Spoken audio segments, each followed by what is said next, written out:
Muy buenas tardes a todos. El Club Tocqueville, la Fundación Konrad Adenauer y la Fundación Civismo nos convocan a una sesión más del Seminario de Pensamiento Político, hoy con Daniel Gascón para hablar de Billy Wilder y la política.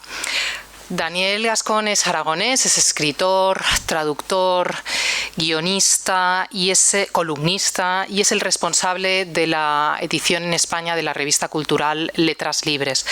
Es probable que algunos lo identifiquen por ser el autor de la novela Un hipster en la España vacía, que se publicó en el año 2020 por Random House y que fue llevada al cine en el año 2024.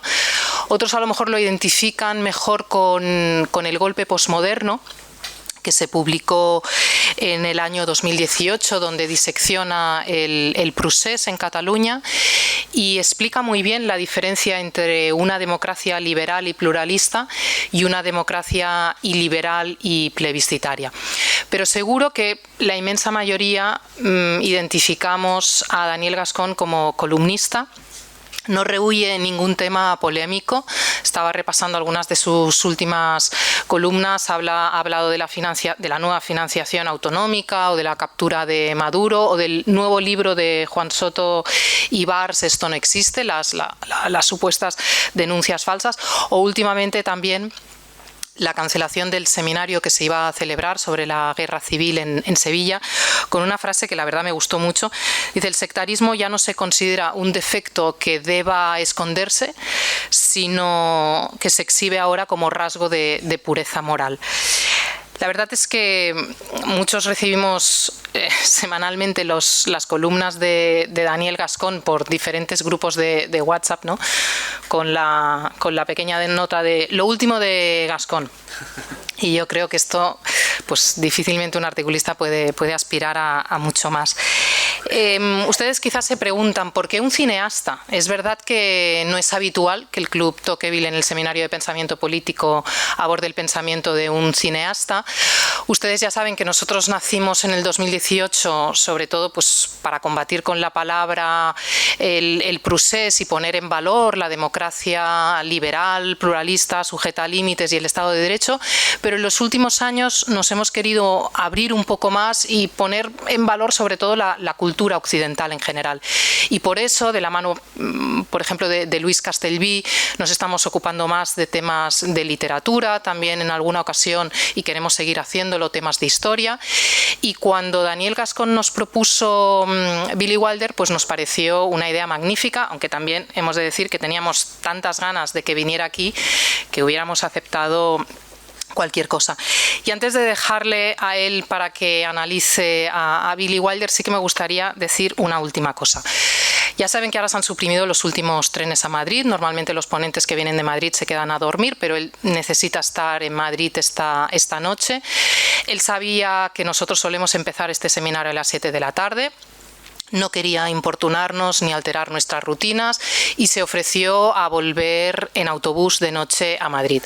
Nos pareció una oferta muy generosa pero irrazonable, por eso hemos adelantado el seminario, pero quiero decirlo públicamente porque no es habitual que la gente anteponga la comodidad o las rutinas de los otros a la suya propia.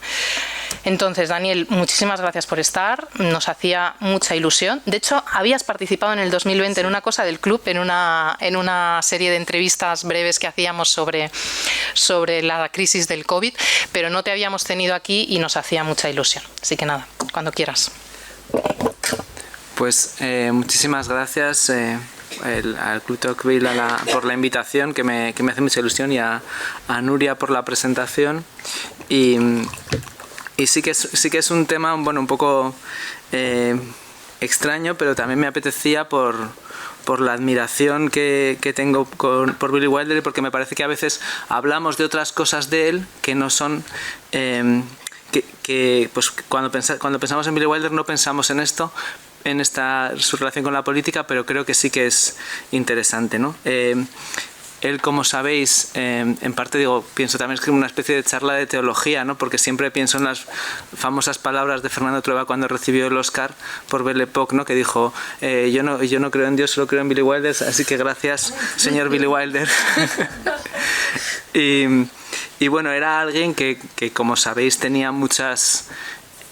aparte de un gran director y luego introduzco un poco, pero es muy célebre por muchas frases que tenía, ¿no? Pues unas cuando le preguntaban por rodar con Marilyn Monroe y entonces él decía fue como la Segunda Guerra Mundial, una cosa muy dura pero valió la pena, ¿no? O cuando le preguntaban por su país de origen, pues él decía que los austriacos habían sido muy hábiles porque todo el mundo pensaba que Beethoven era austriaco y que Hitler era alemán, ¿no? Y hasta, si veis, hasta en su humor había un componente histórico cuando menos, ¿no? Y otra de las frases suyas así conocidas es que decía que si tienes que entregar un mensaje, pues llama al cartero, ¿no? Y es lo que él opinaba sobre el cine político, ¿no? Pero entonces, pues porque cuando pensamos en él, pues dices, bueno, tiene muchas cosas que son interesantes, ¿no? Por una parte, es uno de los primeros y mejores directores guionistas, ¿no? Pues con Mankiewicz, con Preston Sturges, con John Huston. Es también como uno de los europeos trasterrados. Pensamos en él como alguien que hace la sátira de personajes vulgares que al mismo tiempo, pues esa vulgaridad les condena pero también les salva, ¿no? Hace una crítica de muchas sociedades, también de la estadounidense, y también yo creo que otra de las formas en las que normalmente piensas en Billy Wilder es como el gran escritor de guiones que sus, como dice Fernando Trueba, ¿no? Sus películas riman, como alguien que trabaja mucho la estructura, que emplea las técnicas del vodevil y que es una especie de, pues, el gran maestro de los guionistas. Pero, sin embargo, yo creo que también tiene pues esta otra dimensión que es interesante, porque su propia vida, como todas, pero yo creo de una forma pues más clara y a veces más trágica, pues está atravesada por la historia y la política, ¿no? También es alguien que su obra, muy rápidamente podemos ver cómo satiriza, pues, el comunismo, también el nazismo y también el capitalismo, ¿no? Su biógrafo Helmut Karase decía que era el cineasta más americano y el director más europeo, y es otra de las cosas que también quiero comentar. Y en una especie de variación de esa idea, pues otro crítico decía que había logrado convertir Hollywood en un suburbio de Viena, ¿no? Porque traía toda esa tradición un poco del vodevil y de la música y la opereta un poco vienesa con el sentido del humor. Para señalar así como 2 o 3 detalles sobre su vida, él nace en lo que todavía entonces era el Imperio Austrohúngaro, en 1906, nace cerca de Cracovia. Es un adolescente, pues, inquieto, travieso, bastante espabilado. Su segunda esposa y la madre de su hija y con la que estuvo hasta el final, que se llamaba Audrey, decía que antes de ser Billy Wilder ya era Billy Wilder. Es periodista en Viena. Según cuenta uno de sus biógrafos, empieza dedicándose a hacer crucigramas.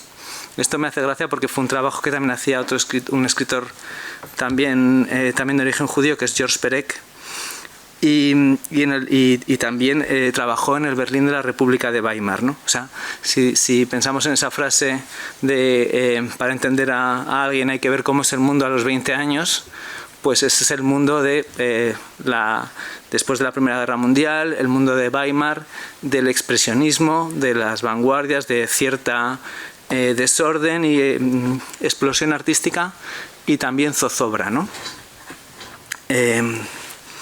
También se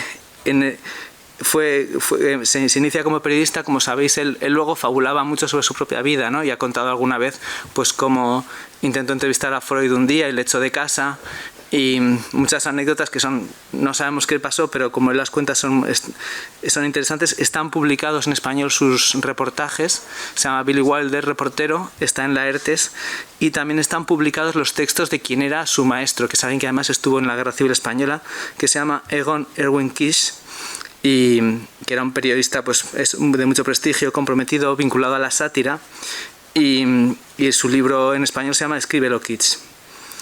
Él empieza a trabajar en el cine ya en Alemania, y su primera película, que se llama Curvas peligrosas, la hace en París, ¿no? Huyó muy rápidamente con el nazismo ya en el 33, y entonces conoció la experiencia del exilio y con todas las divergencias ideológicas que había entre todos los exiliados, tanto en París como después en Estados Unidos. Él además tiene una cosa que es curiosa, que su padre es como un emprendedor que todo le sale mal, al que acaba pues su madre separándose con él, de él, aunque no creo que no exactamente por eso, y su madre tenía una fascinación por la cultura americana de siempre. De hecho, él, aunque se llamaba Samuel, de niño era ya Billy con IE por Buffalo Bill, ¿no? Entonces, bueno, acaba yendo así, y luego sí que se queda en Europa, se queda en su madre, que como su padrastro y como su abuela morirían asesinados por los nazis. Él durante mucho tiempo no supo, o sea, sabía que habían sido asesinados, pero no supo dónde había ocurrido, ¿no?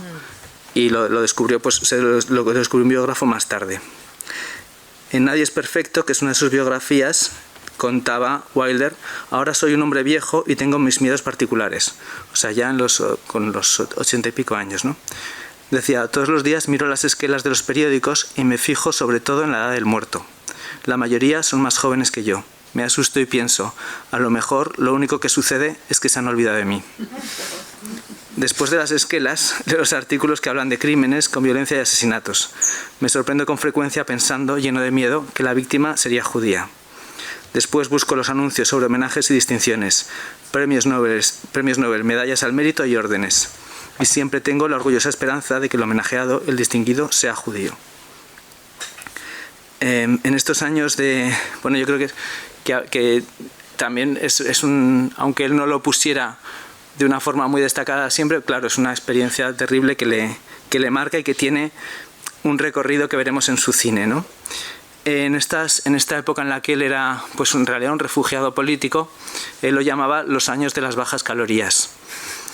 Y, pues por ejemplo, compartía sopas de lata de tomate con Peter Lorre.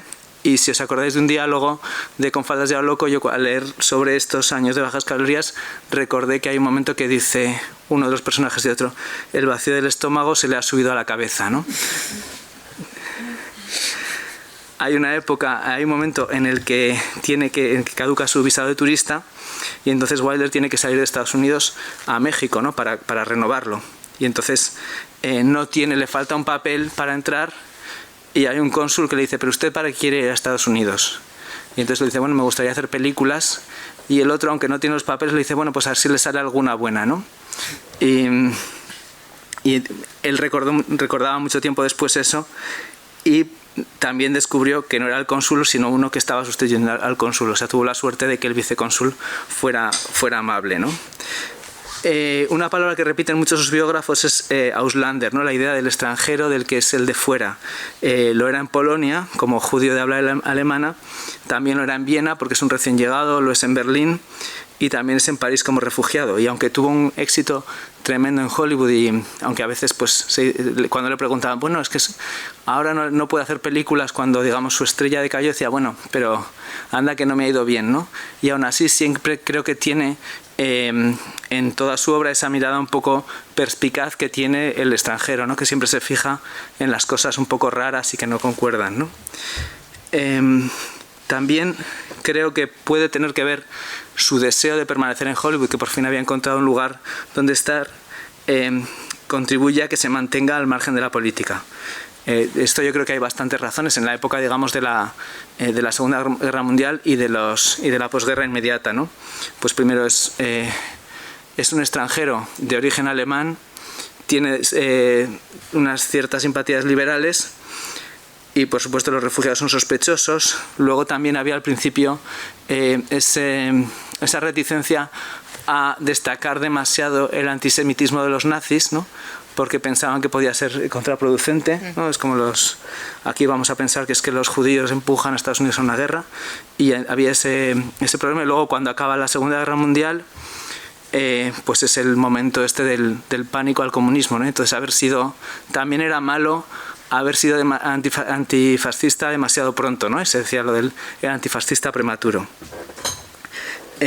Luego, además, como él tenía esta costumbre por los comentarios ácidos, que algunos de sus amigos decían que tenía la cabeza llena de navajas de afeitar, pues cuando se hablaba de los 10 de Hollywood, ¿no? De estos 10 guionistas que tienen que declarar como testigos hostiles en la época del macartismo, cuando había este pánico a la infiltración comunista, pues él decía que de los 10 solo había 2 talentos y los demás, o sea, porque se llamaban testigos hostiles. Decía, había 2 que tenían talento y los otros 8 solo eran hostiles, ¿no? Pero sí que tuvo posiciones en esos años del macartismo, digamos, a favor de cierta independencia y de la libertad de expresión, ¿no? Formó parte de un comité de la primera enmienda, donde pues estaban George Gershwin, Edward G. Robinson, por ejemplo, y hacen una formulación. Y luego hay una escena que contaba John Huston, donde se celebra una reunión del sindicato de directores de cine para discutir sobre unos juramentos de lealtad que se tienen que, bueno, para seguir trabajando, mostrar tu patriotismo, ¿no? Y entonces, bueno, pues ahí estaban los directores que decían que sí, que no, y Leo McCarey, que por ejemplo es el director de Sopa de Ganso, ¿no? Que es la película quizá más anárquica de la historia, pero estaba a favor de que fuera una votación a mano alzada, como para aplastar a los que no querían, ¿no? Y entonces se celebra la votación.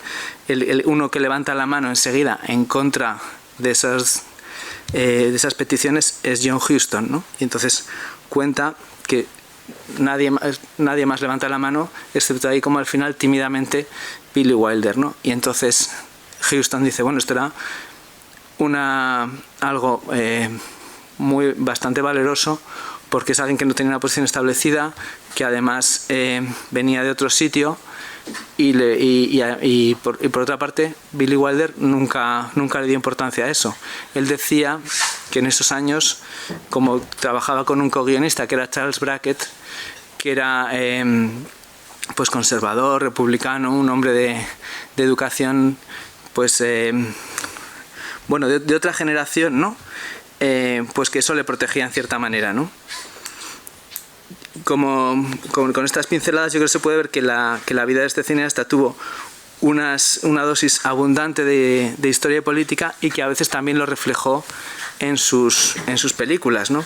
Por ejemplo, pues podemos pensar en el rodaje en la película Ninotchka, ¿no? Y él decía que muchas veces había la interferencia de lo que ocurría y cómo te emborronaba los guiones, ¿no? Están rodando Ninotchka y se hace, por ejemplo, el pacto Hitler-Stalin, ¿no? Se me ha ido la presentación. Decía, para trabajar como guionista no solo se requiere una idea básica tan explosiva como permanente, sino que además también hay que sacar del bombo el número agraciado de la suerte. Retrató con esta manera que tenía el tan burlona y siempre lleno de disfraces y de malentendidos, pues muchas contradicciones de los sistemas políticos, ¿no? Por ejemplo, del comunismo. Yo estaba poniendo el ejemplo de Ninotchka, que yo creo que es una de las que mejor lo cuentan de una manera pues a la vez tan placentera, ¿no?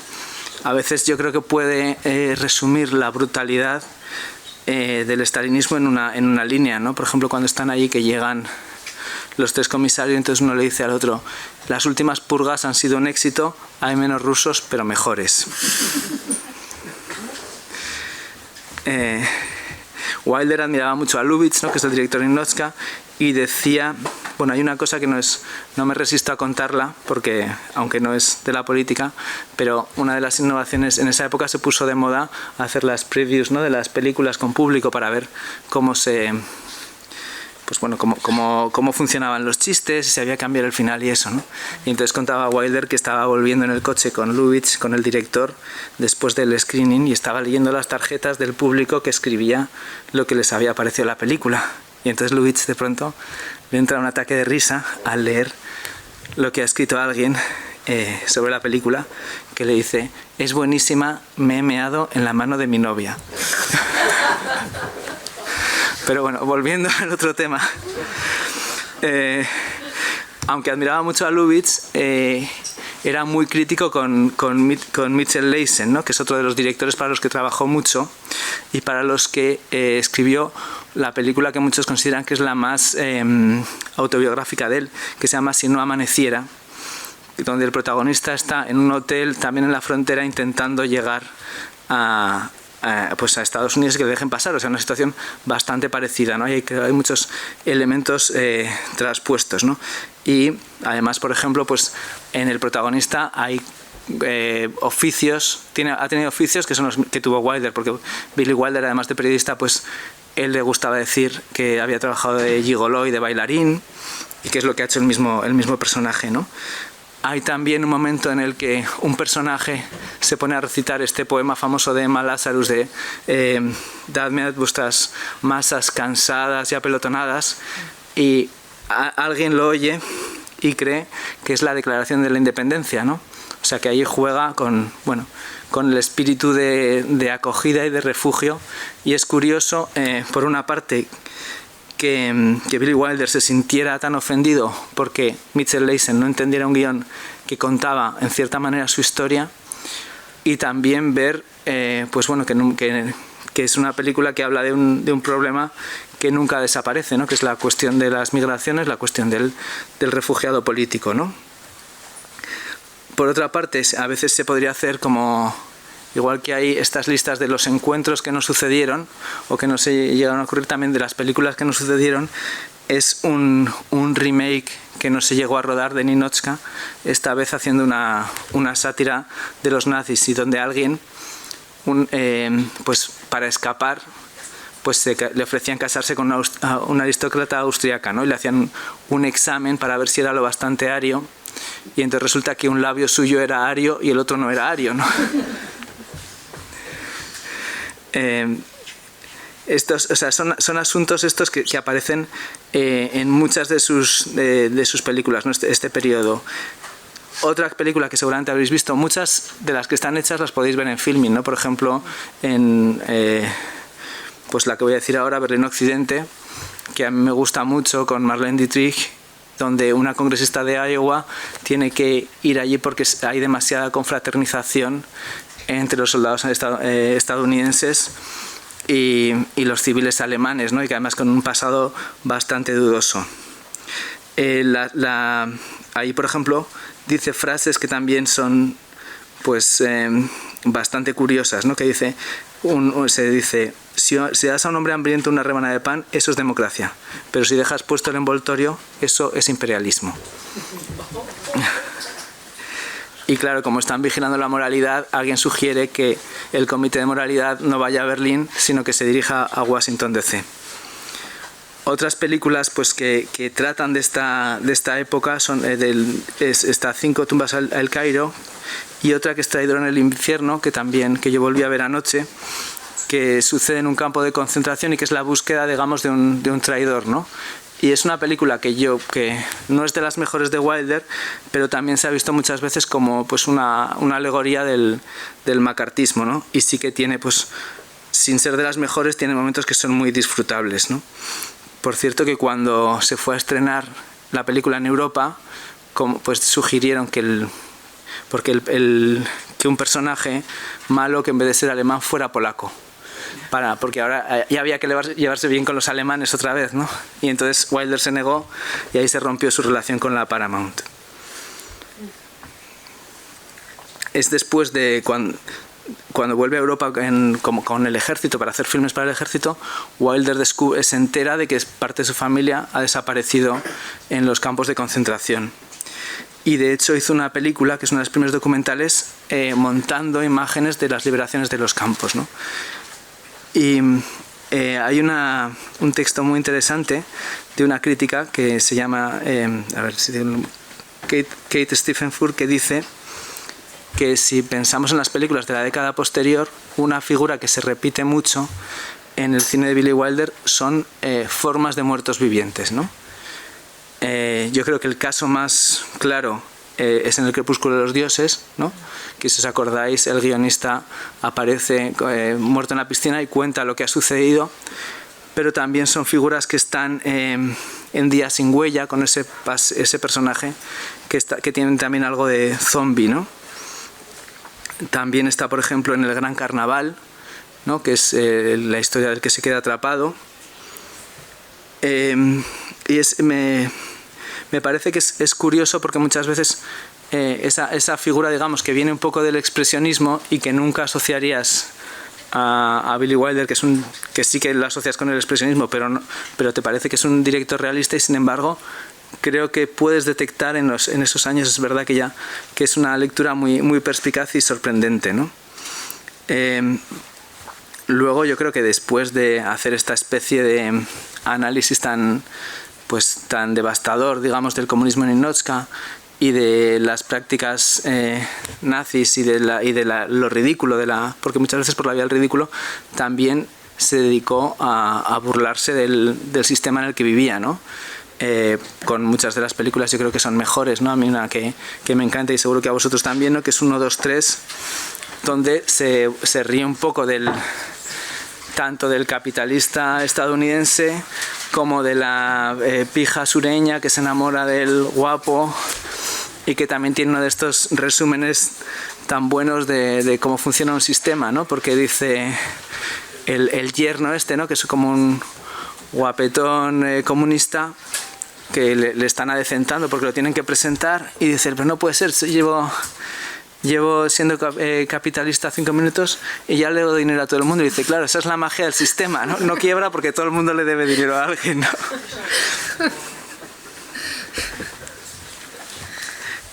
Muchas de esas radiografías, claro, las más certeras son de costumbres e instituciones estadounidenses, no necesariamente políticas, o sea, no hay como, digamos, películas que hablen de partidos, pero sí hablan de algunos de esos elementos fijos. Por ejemplo, yo creo que él como periodista es uno de los grandes críticos del periodista, ¿no? Y a mí me parece que una de las películas más reveladoras y bestiales sobre el sensacionalismo y que se anticipa mucho a su tiempo es El Gran Carnaval o Ace in the Hole, ¿no? Donde además satiriza todos los sectores de la prensa, ¿no? El periódico local, pero también el periódico, digamos, nacional. Empiezan a aparecer las televisiones, muestra la venalidad. Luego también él hace años después Primera Plana, ¿no? Que es esta película que basada en una obra de Ben Hedges, de la que existen muchas versiones. Es gracioso que es también una película muy crítica con la profesión, ¿no?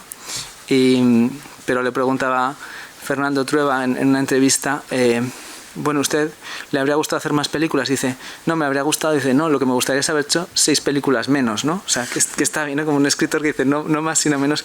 Y esta película que a mí sí que me gusta y que creo que tiene momentos muy, muy buenos, pues él decía que era innecesaria porque le parecía que era peor que Luna Nueva, que es la versión de Howard Hawks que todos hemos visto y que es tan buena, ¿no? Luego también otra de las instituciones estadounidenses que diseccionó, y de forma similar con varias décadas de distancia, es el cine, ¿no? Porque por la película esta que hemos nombrado, que es El crepúsculo de los dioses, que lo que muestra un poco es cómo el sonoro deja gente fuera de sitio, ¿no? Y luego Fedora, que es un poco lo mismo, unos años después. Por cierto, que hay una novela muy buena, está en Anagrama, de Jonathan Coe, El señor Wilder y yo, que habla del rodaje de Fedora y que es estupenda, ¿no? Otro de los temas que satiriza mucho es la industria de los seguros, ¿no? Que también pues aparecen en Bandeja de Plata y aparece también en Perdición, digamos, en una vez de la manera del costumbrismo y otra vez en la manera del cine negro, ¿no? También tiene su elemento contemporáneo, porque dices, en una sociedad como donde el temor al riesgo va creciendo, pues ves que ahí él ya vio lo relevante que era, ¿no? Y yo creo que también es muy interesante, en una de sus grandes obras maestras, la combinación de opresión corporativa, machismo y sordidez moral, que se organiza en esa coreografía tan precisa de símbolos, que es del Apartamento, ¿no? Que es una película infinita y muy triste, y que muestra pues el trepa y la sumisión, y luego también pues tiene ahora, es más fácil hacer una lectura feminista, digamos, que en otro momento, porque luego te das cuenta de que ese es casi el tema central, aunque no esté subrayado, ¿no? También, como sabréis, en una ocasión le preguntaron ante críticos pues que algunos venían de países comunistas, a Billy Wilder, si esta película muestra la corrupción del sistema estadounidense, ¿no? Y de la vida así tan exigente y depravada de Nueva York. Y dice, sí, es verdad, esta película solo podría suceder en el mundo capitalista, ¿no? Podría suceder en Nueva York, a lo mejor en París, a lo mejor en Londres. En Moscú no podría pasar porque habría una familia o dos viviendo en el mismo apartamento, ¿no?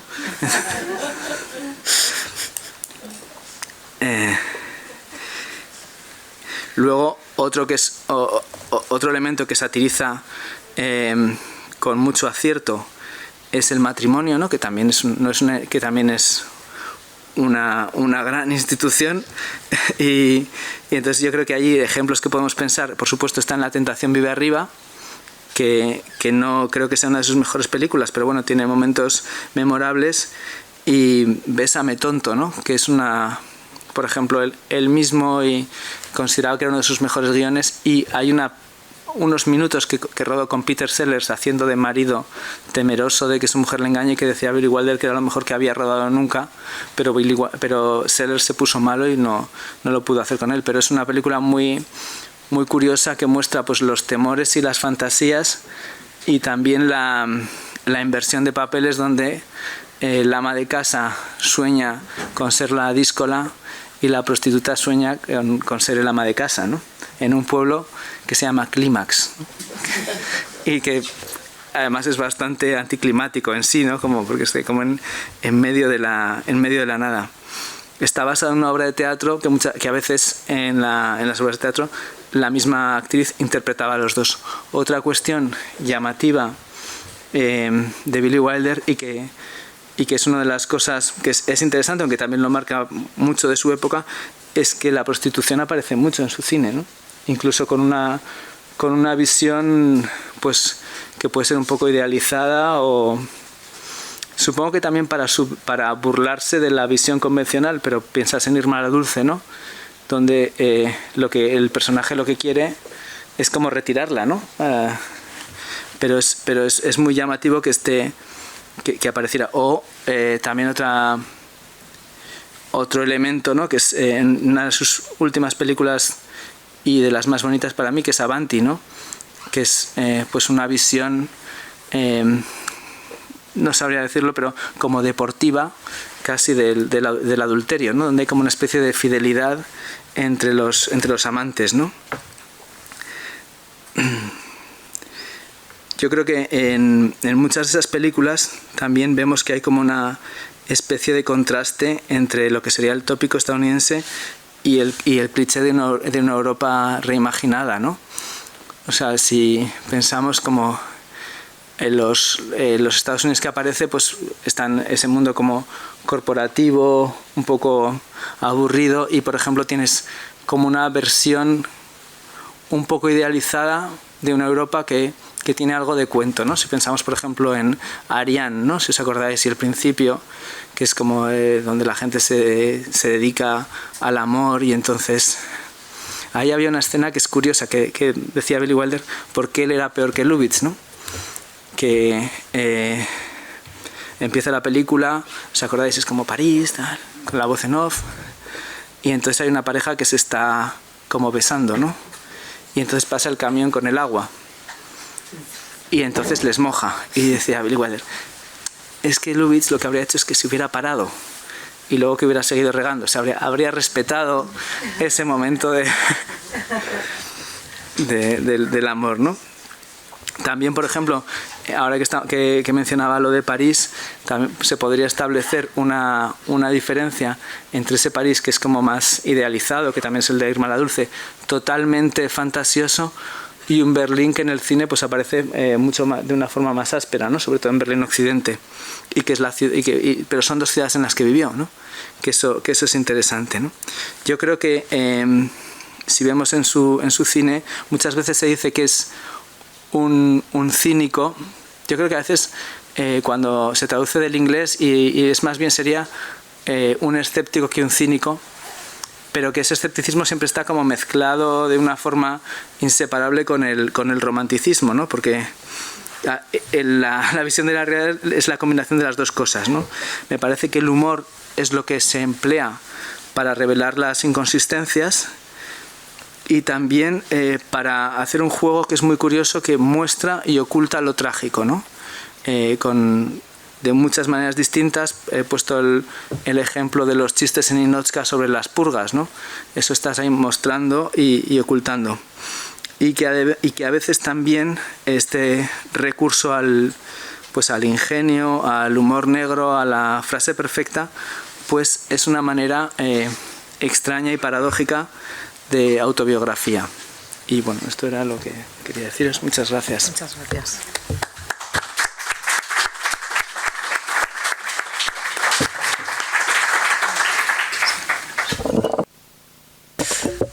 Muchas gracias, Daniel. Decía Wilder que hacía películas solo para entretener a la gente, pero está claro que no, que el humor era una herramienta y era un instrumento, pues, para enviar muchos mensajes. Tenemos un cuarto de hora, 20 minutos, si quieren hacer alguna intervención, si quieren hacer alguna pregunta, sí que les pediríamos que vinieran aquí a ese micro, y así las personas que nos están siguiendo desde fuera, pues desde el otro lado de la pantalla les podrán escuchar. Entonces, si alguien quiere hacer alguna pregunta, si no, yo puedo hacer preguntas, pero si alguien quiere intervenir, pues siéntanse libres. Hablabas de la película de 1, 2, 3 y decías que se burlaba igual de la arrogancia de la cultura capitalista americana que del comunismo, pero quizás yo creo que la artillería gruesa realmente la reserva para la crítica al comunismo, ¿no? Es decir, las imágenes que se ven del Berlín oriental es un Berlín absolutamente destruido. Y es cierto que hay una crítica a la frivolidad capitalista, pero a mí me parece que la crítica más contundente es contra el comunismo, ¿no? Sí, yo creo que sí. Y, bueno, al comunismo y a la burocratización, o sea, es mucho más simpática y cercana, digamos, la figura de Cagney te caen mejor dentro de su disparate.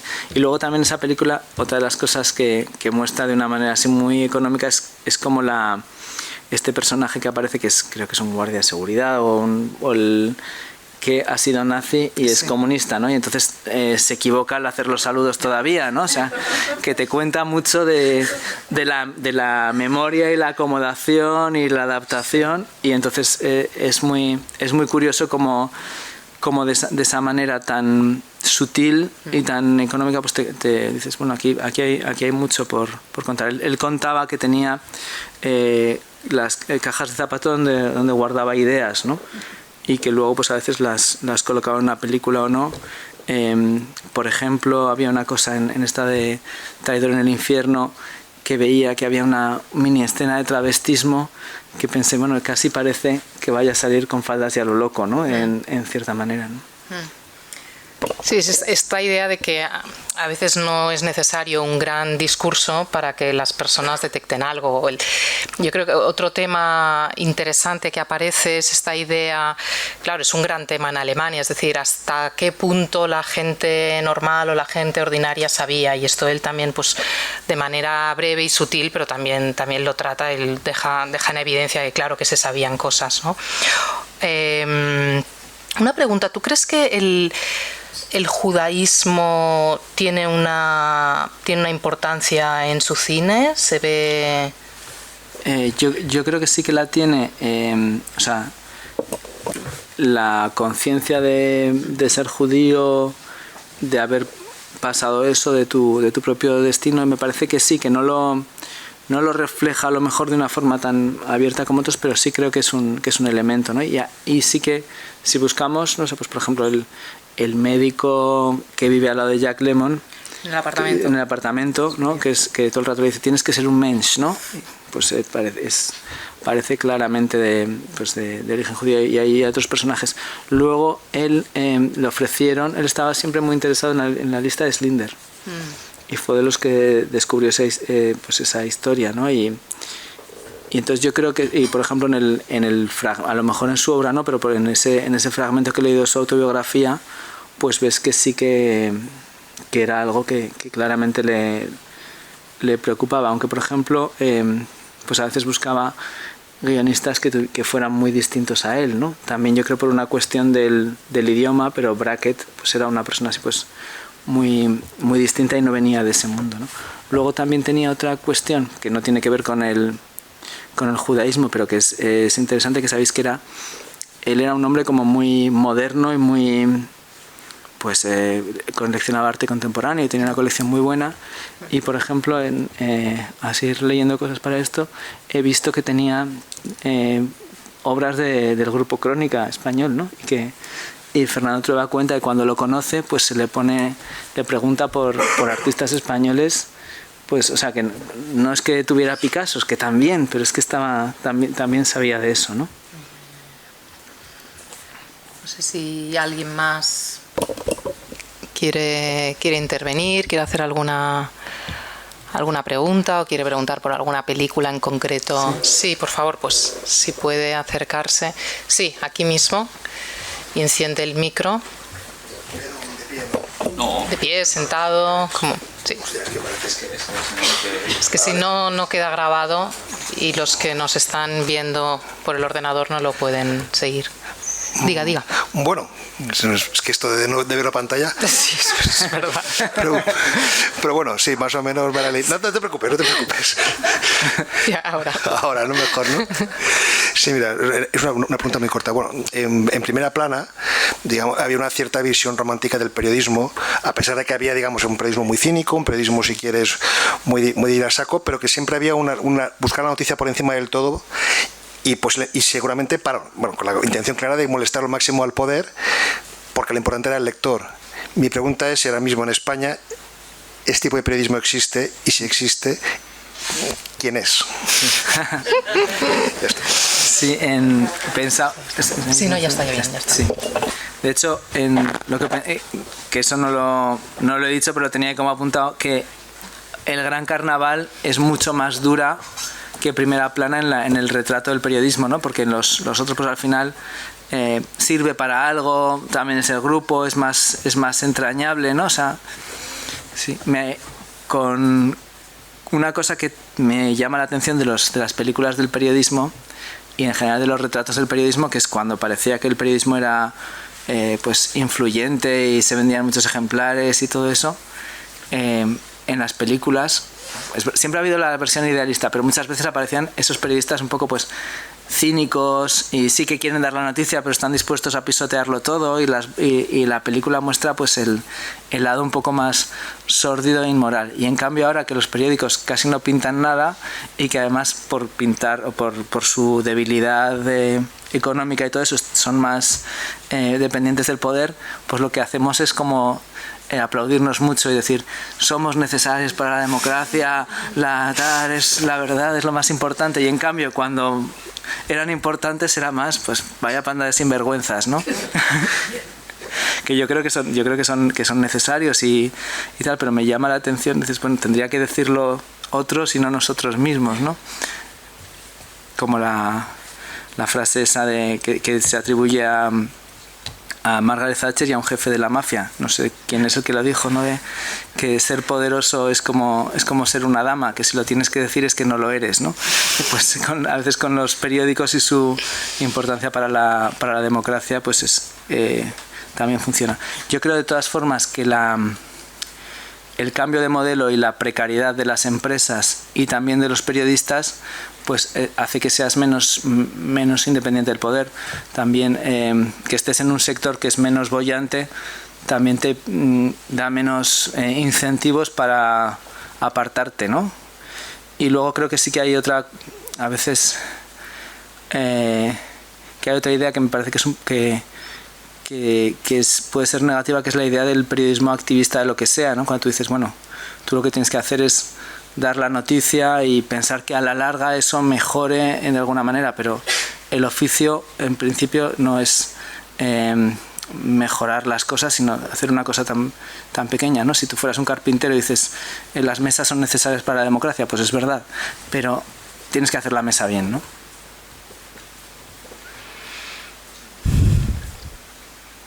Una pregunta, intervención más.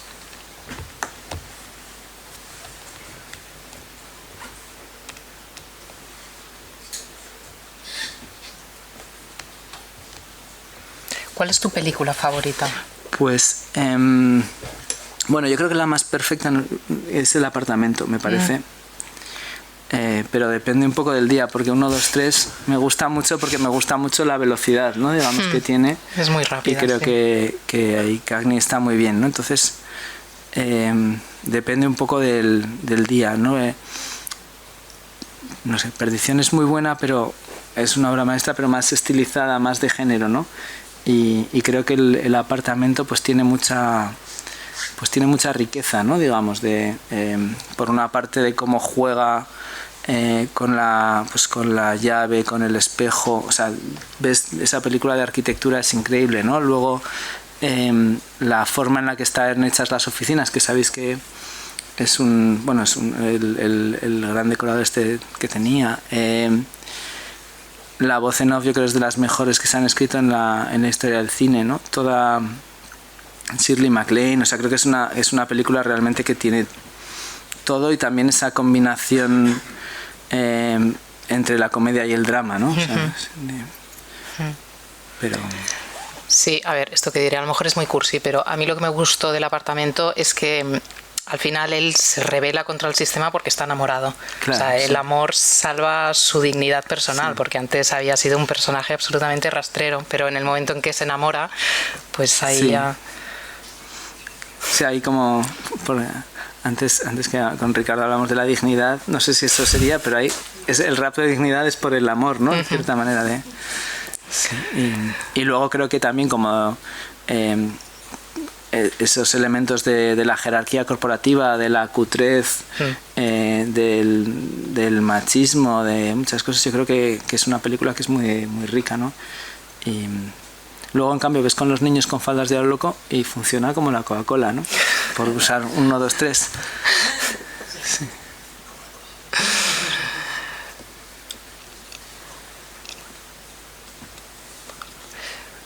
Si no hay ninguna intervención más, podemos cerrar aquí y bueno, todavía tenemos algo de tiempo, así que podríamos hacer un breve coloquio aquí ya más informal, pero entonces si les parece cerramos ya el seminario.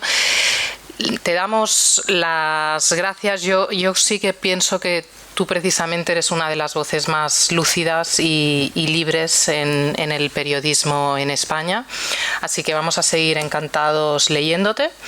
Te agradecemos muchísimo el esfuerzo enorme que has hecho viniendo hoy, Daniel, y nada, seguiremos leyéndote y seguiremos en contacto.